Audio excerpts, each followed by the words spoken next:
एक बार दे माशार दे, एक बार दे माशार दे। ओ भैया हम तो है बालक तेरे माशार दे, माशार दे, माशार दे, माशार दे।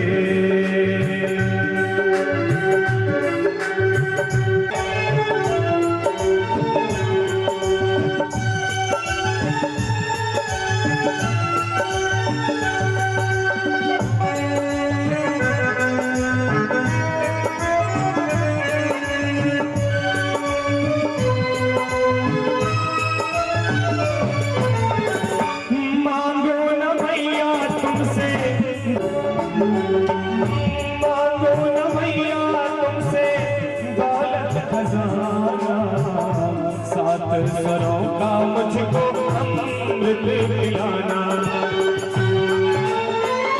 ओ मैया मेरी माता के जैसा बस प्यार दे माशार दे, बस प्यार दे माशार दे।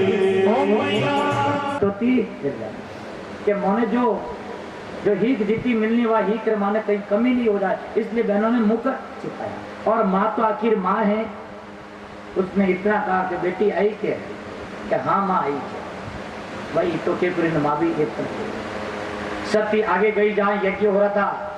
उस यज्ञ के अंदर सभी देवताओं का स्थान था, देवताओं का भाग था, परंतु शंकर भगवान का कोई वहां पर भाग नहीं था। जो इस सती ने देखा कि इतना बड़ा यज्ञ उत्सव हो रहा है, सभी देवताओं का स्थान है, आसन है, और शंकर भगवान का कोई स्थान नहीं। एकदम सती वहां कुपित हुई। सती बड़ी कुपित होकर के अपने पिता की वहां पर निंदा करने लगी, क्रोध में टिमटिमा उठी और सती ने कहा कि हे पिता, भगवान शंकर से बढ़कर के कोई दूसरा संसार में है नहीं। अरे वो सभी शरीरधारियों की प्रिय आत्मा है, उनका नहीं तो कोई प्रिय है नहीं कोई अप्रिय, इसलिए उनका किसी भी प्राणी से कोई वैर नहीं।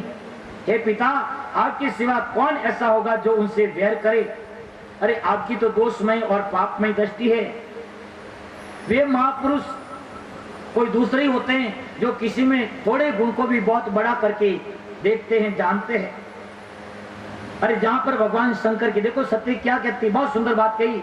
सती कहती है कि जहां शंकर भगवान की निंदा करे, कोई भी शंकर भगवान की निंदा करे, यदि अपने में शक्ति है तो उनकी जीवा बाहर निकाल करके काट दो, और यदि ताकत नहीं है तो जहां शंकर भगवान की निंदा होती है तो वहां से अपन को अलग हट जाना चाहिए। शंकर भगवान की कहीं निंदा नहीं सुने, तुम्हारे से उत्पन्न है, इसलिए मैं इस शरीर को, आप इनके पिता है, आपसे उत्पन्न है, इसलिए मैं इस शरीर को अब नहीं रखूंगी। भगवान शंकर तो आत्मराम हैं। अरे उनकी बुद्धि वेदवाद का अनुसरण नहीं करती। जिस तरह देवता और मनुष्य की गति में अंतर है, इसी तरह के ज्ञानी और अज्ञानी के में भी अंतर है। भगवान शंकर तो लोगों से ऊपर उठे हुए हैं, वे कर्म के बंधन से रहते हैं। अरे उनका जो ऐश्वर्य है, उनको तो आप जैसे लोग है पिता, आप जैसे लोग उनको नहीं समझ पाते। अरे भगवान शंकर का अपमान करने वाले, आपसे मेरा ये शरीर उत्पन्न है, ये शरीर अब निंदित शरीर है पिता, मैं इस शरीर को नहीं रखूंगी। उसने शरीर का त्याग करने के लिए सती ने यज्ञ मंडप के अंदर ही उत्तर दिशा के अंदर उसने आसन लगाया, और आसन लगा करके वहां पर पीताम्बर पहनी हुई, आंखें बंद करके प्राण और अपान वायु को आपस में मिलाया, और नाभि चक्र के अंदर स्थापित करके प्राण को, उदान वायु को ऊपर उठा करके कंठ मार्ग से भ्रिकुटी के अंदर अपने प्राणों को स्थिर किया, और हृदय के अंदर भगवान शंकर को स्मरण करते हुए, अग्नि और वायु की धारणा करते हुए, वहां शंकर भगवान का ध्यान करते हुए वहां पर अग्नि का और वायु का आह्वान जो किया, आह्वान करते ही वहां पर शक्ति का शरीर जल करके भस्म हो गया। जो इस शरीर जल करके भस्म हुआ तो वहां ऋषियों ने, देवताओं ने निंदा की, अरे दक्ष ये तुमने क्या किया, अपनी पुत्री को तुमने रोका नहीं। जब सती ने अपना शरीर वहां पर भस्म कर दिया, मैंने ध्यान देना, तो शंकर भगवान के जो गण साथ में थे, नंदी आदि, उन गणों ने वहां यज्ञ को तोड़ फोड़ करना प्रारंभ किया। जो यज्ञ के तोड़ फोड़ करना प्रारंभ किया तो भृगु ऋषि ने ऋभु नामक देवताओं को प्रकट किया, और ऋभु नामक देवता प्रकट होकर के शंकर भगवान के जो गण थे उन्होंने थोड़ा ठमते लिया, उन्होंने थोड़ा ठमते लिया, थोड़ा कूट मार ली। वे शंकर भगवान का गण थोड़ा मार खायोड़ा, वे अड़ाटा करतोड़ा, वे कैलाश पर्वत की तरफ आ गया। पिता में अटू कर ली, वे तो घर पहुंचे को नहीं, उन्हें पहली सारी डाकरों पर देवता से डाक ली नारद। मैं अज्ञानी तेरी तरह तो पी न सकूंगा विश्व का प्यारा, पी न सकूंगा विश्व का। बम बोले जय श्री शंकर हरे हरे गंगे जय महादेवा, बम बोले हरे हरे गंगे जय महादेवा, बम बोले जय श्री शंकर हरे हरे गंगे।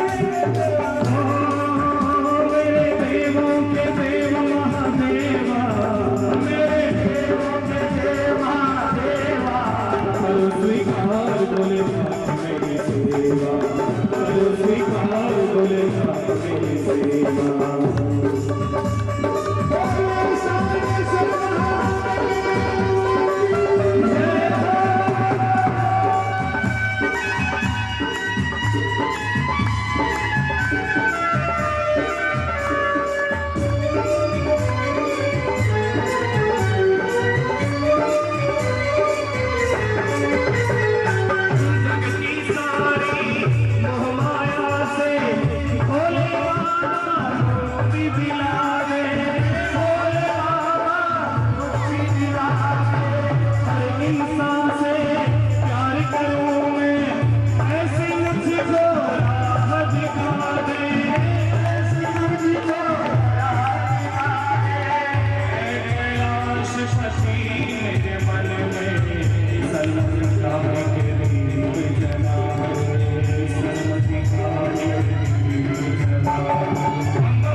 शंकर भगवान की।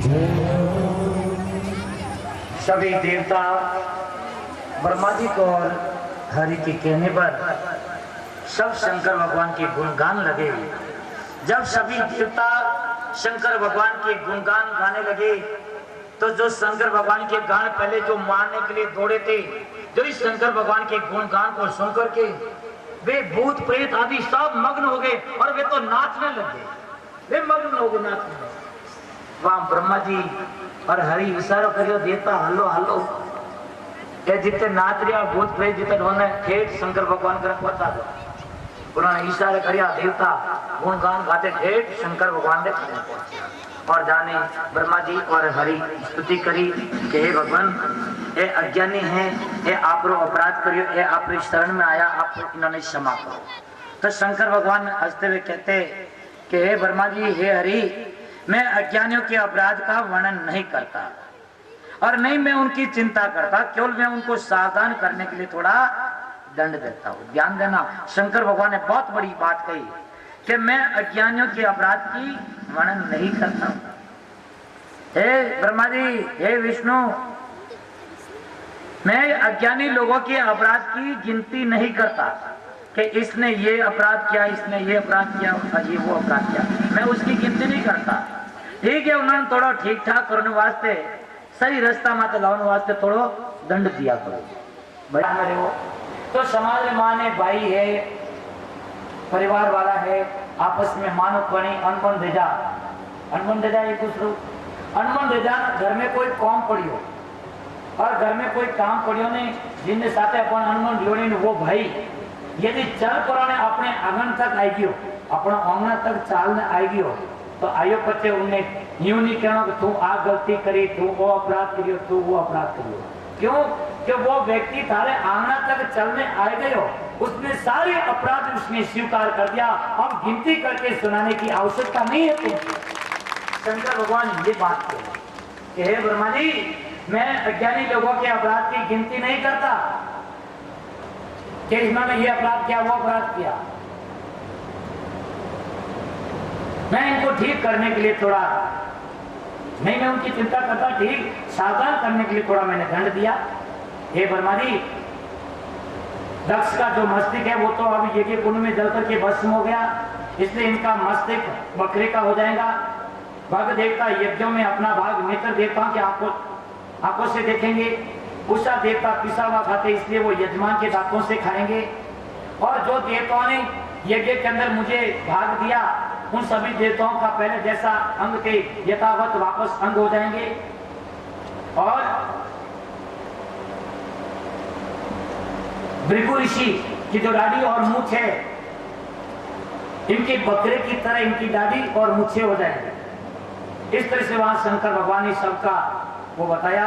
उनके बाद में दक्ष के मस्तिष्क को, दक्ष को वापस जिंदा करने के लिए बकरे का मस्तिष्क लेकर के ब्रह्मा जी, हरि, सभी देवता शंकर भगवान ने साथ लेने दक्ष का जहाँ जो हरिद्वार के अंदर दक्ष प्रजापति का मंदिर है, वहां उनका जो धड़ पड़ा था, वहां पर उस बकरे का मस्तिष्क ला करके दक्ष के धड़ से जोड़ा और जोड़ करके वहां शंकर भगवान ने बड़े कारुण्य भरे, ध्यान देना, बड़े कारुण्य दृष्टि से जो न्यारा एकदम दक्ष प्रजापति मानो गहरी निंद्रा में जो सोया हुआ एकदम वापस जिंदा हुआ और जिंदा होते शंकर भगवान के चरणों में पड़ करके वो रोने लगा। शंकर भगवान क्या कहे, दक्ष रो मत, हम तने क्षमा कर दो। दक्ष कह के भगवान मैं इन वास्ते नहीं रो रही हो कि मैं आप अपराध कर रही हूँ। हाँ, मैंने जो अपराध किया उसका तो दंड मुझे मिल गया। मारो रोनो इन बात रो है कि मारा जमाई राज बिना मारे छोरी रहेगा। मारो रोनो इन बात है कि मारा जमाई राज एक शंभु ते बिना पत्नी रहेगा। बिना पत्नी रखो विदुर भगवान आप बिना पत्नी रहेगा। शंकर भगवान कह के तो भी है दक्ष रो मत। क्यों? कि जो सती अपने शरीर त्यागते समय उसने हृदय के अंदर मेरा स्मरण करते करते उसने शरीर किया।